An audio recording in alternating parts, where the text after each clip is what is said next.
تو یہ مسئلہ میرے پریزیڈنٹ کیا تھا صاحب، یہ پھر ہو گیا نہیں ان کی طرف سے ججز کا تھا، نہیں ججز دیکھیں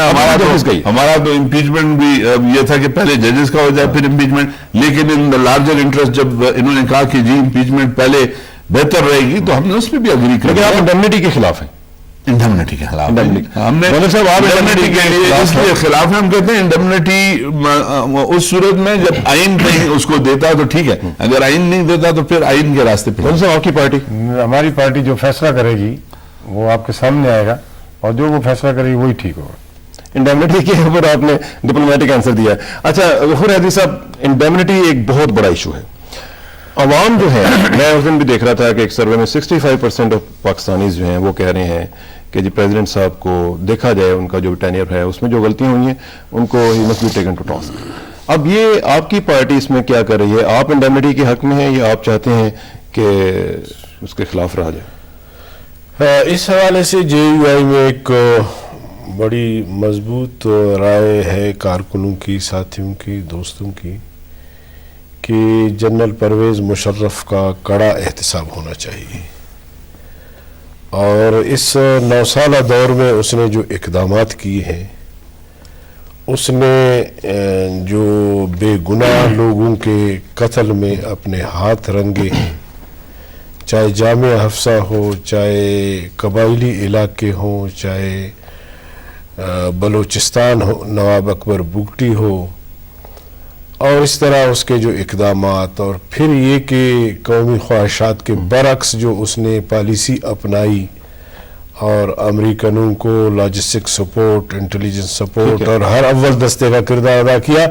تو ایسے شخص کو بچ کے نہیں جانا چاہیے بلکہ اس کا کڑا احتساب ہونا چاہیے۔ یہ ہمارے اندر ایک رائے پائی جاتی ہے، اور اب بھی ہمارا اپنے کولیشن گورنمنٹ سے یہی مطالبہ ہوگا کہ وہ اس بارے میں بہرحال سوچیں، اور ایسے شخص کو محفوظ راستہ نہیں ملنا چاہیے۔ چلیں یہ جی کا ویو آ گیا۔ اسفندیار غنی صاحب کا کیا ویو ہے اس حوالے سے؟ اسفندیار ولی کا اپنا ویو نہیں ہوتا، اچھا پارٹی کا پارٹی کا یہ کہہ رہے ہیں نا کہ این پی کا کیا، اسفندیار غنی صاحب کا ویو میرے خیال میں نہیں، تھوڑا وہ سا تو ظاہر ہے کر دوں، کہ- اچھا ایک اگر اجازت دیں تو کر لیں۔ جی سر میں پیپل پارٹی کی، آپ نے پہلے میرے سے بات کی ہے، تو میں آپ نے کہا ڈپلومیٹک جواب دی، پیپل پارٹی کی سیاست کسی ذات پہ نہیں ہوتی۔ اگر پیپل پارٹی کو دیکھیں، پیپل پارٹی کی لیڈرشپ کو دیکھیں، پیپل پارٹی کے لاسز کو دیکھیں، پیپل پارٹی کی قربانیوں کو دیکھیں، اور جتنا اس شخص سے پیپل پارٹی ڈیمیج ہوئی ہے وہ بھی دیکھیں، تو میرا خیال میں اگر ہم وکٹمائزیشن کی پارٹیز کرنا چاہیں تو ہم ان سب سے آگے ہونا چاہیے۔ لیکن اور ہم نے یہ ثابت کیا کہ ہم نے، جیسے جگڑا صاحب نے فرمایا کہ ہمارا پہلا مسئلہ ججز تھا، تو ہم نے کہا کہ ہمارا پہلا مسئلہ مشرف ہے جس نے یہ جھگڑے پیدا کیے۔ ہم نے کہا برے مت مارو، برے کی ماں مارو، تو ہم نے اس میں بھی پہل کی۔ لیکن میں اب بھی یہ کہتا ہوں کہ پیپل پارٹی کا میں اپنی رائے تو دے نہیں سکتا، پارٹی کے متعلق میں یہ کہہ سکتا ہوں کہ جو اس ملک و قوم کے بہتر مفاد میں ہوگا وہ کرے گی، اور اس میں یقیناً کولیشن ہمارے، اور یہ کون ڈیسائیڈ کرے گا کہ ملک و مفاد کیا ہے؟ وہ لوگ لیڈر کرتے ہیں، اور کون کر سکتے ہیں؟ لیڈر کو لوگ ہی کرتے ہیں مفاد، اب لیڈر ہی سمجھتے ہیں قوم کے مفاد میں کیا ہے کیا نہیں، ٹھیک ہے، اور لیڈر نے ثابت کیا کہ قوم کے مفاد میں کیا ہوتا ہے۔ ٹھیک ہے ویسے انڈیمنیٹی کے اوپر اے این پی دیکھیے جی، این پی کا اپنا ایک اس پہ سوچ اور فکر ہے، کیونکہ ہم لوگ تو 60 سال سے اپوزیشن میں آ رہے ہیں، اور ہم تو ہر ایک مارشاء اللہ کے خلاف ہے، اور ہر اس ڈکٹیٹر کے خلاف ہے جو قوم کے حقوق کو غصب کر لیتے ہیں۔ جو موجودہ آپ نے کہا کہ صدر مشرف صاحب کی ٹرنیور میں، ٹرنیور نہیں، اس کی کھو سے بھی کرنا چاہیے کہ کھو جس وقت کیا گیا اس کے ساتھ اور کتنے جنرل تھے، اگر آپ اس کو چھوڑتے ہیں